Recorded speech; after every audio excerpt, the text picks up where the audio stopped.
Okay, I've got a 2013 Ford Escape here, and I've got a coolant leak up here on one of these hoses. And these have these special hoses that have locks and everything, and not only are they difficult to find, but they're pretty expensive. And this one in particular, I couldn't even find one anywhere. So I want to show you, first of all, where this is leaking at.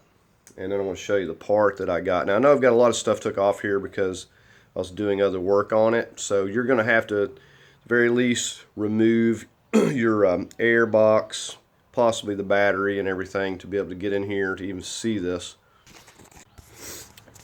Okay, so I was working on this, and this white connector right in here that you see, and it's the one, it's basically, it runs, there's an assortment of hoses, but this one runs, if you follow it around the back, it runs around the back, and there's it's like the lower one back here, and it has a special lock. It's not that upper one there, it's that one on the bottom. So that's how it runs around. So it's a special little hose that, and you can see I'm wiggling it back there. It runs around the back, kind of bends, has the other special lock that connects to another fitting before going to another hose to the heater core. So it's leaking right here. So I couldn't even find this hose, didn't know where to get it. So I got to figure out how to fix it, you know, and other than finding an O-ring, I don't know what you'd do. So anyways, just moving this had it leaking, so I figured that it was already leaking. And basically we're going to have to replace this piece right here that has this spring lock on it. Now I've already drained about a gallon of coolant out of here, so when you take this loose here, you're going to have your pan underneath the vehicle to catch all this coolant, and you're going to have to refill what you lose and work the air back out of it. So let me go ahead and show you the part here. Okay, so this is your part number. It's a Dorman, and it's going to tell you that this part won't fit the vehicle, and it could be made for other vehicles and various purposes. But as you can see, it's got the O-ring in there like we need. It's got this locking clip. Now this pulls back. What we're going to have to do on the one in there is we have to come right here. You see this little nook, and we have to pull this back until those legs are going to lock right there, and then we can pull that connector off. So that's going to be easier to show you on this one. That's what I'm going to have to go under there and do. But sliding it on, we don't have to have that pulled up. You know, we want it to be down, so when we push it on there, it's going to grab and latch. So what we have to do, we're going to have to cut that on top of getting it loose. This is going to go into our hose, and we're going to have to get another clamp and put on here. Now I'm going to just be using a screw styled clamp for this 3/4 or 5/8. Really not sure what that size is, but anyway, we're going to have to, I think it's a 3/4, but we're going to have to get a clamp on this part. So we're going to go ahead and get under there and get that clip. Okay, so I'm just going to be going right down in here. So we've got this hook. Be careful with these because they will poke you. All right, you can see I've got it hooked there on that clip. I have to pull that back, and I may even pull it completely off if it's stuck. Okay, so there we go. We got it pulled back. Now we should be able to pull this thing apart here. Okay, I'm going to try to show you. Alright, so we got that to separate. Now we're going to have to somehow get this end here pulled up here a little bit where we can cut this, and we're going to have to feed our other hose and hope that we're going to have enough slack to work with here still. Okay, so I just cut that off as close as I could, you know, so we don't have to worry about slack.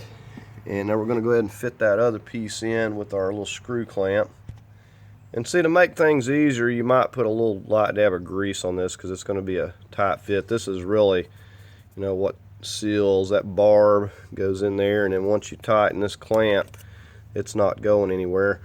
Now, another thing that we'll want to pay attention to when we're putting this on before we clamp, we want to make sure this hook is facing at least this way, so if it has to be removed, we can get our pick tool under there and pull that up.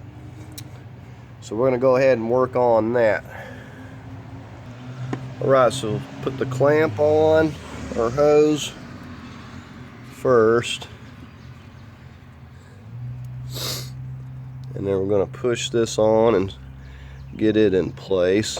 So a little bit of grease will help out a lot.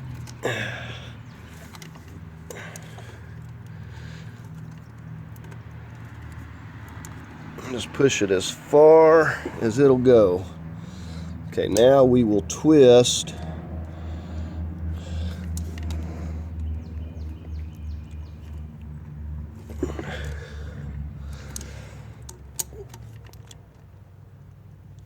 Alright, I think I've got it.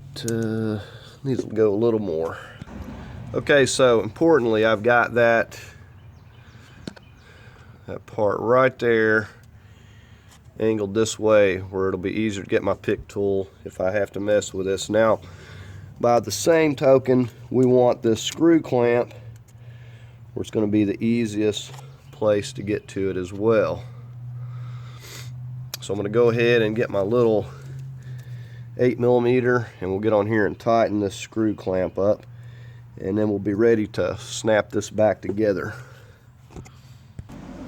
Alright, so we got that clamp nice and snug. That is not going anywhere. Now, it's a good idea to take a little clean coolant, concentrated coolant, put on this seal so when you put this together it's not going dry. Okay, I know it's hard to see, but all we got to do now is hold both pieces and snap this together. And it's going to take a good firm, there we go.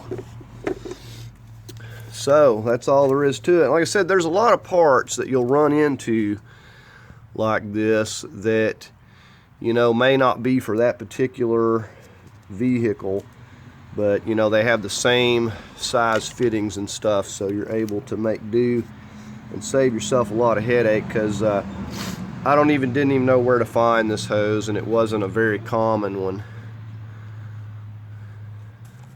Okay, so obviously, like I said, you're going to have a few things to remove. You're not going to have to remove as much stuff as I got here, but you're going to have to remove a few things to be able to get to this and then drain a little coolant. So now the only thing I got left is get some of the coolant and fill back in here and work this air out, and we'll be all finished up. So anyways, maybe that can save somebody some money and a little bit of headache trying to find this hose, because a lot of these are special made, and it's nice that you can take apart and get that leak fixed like that.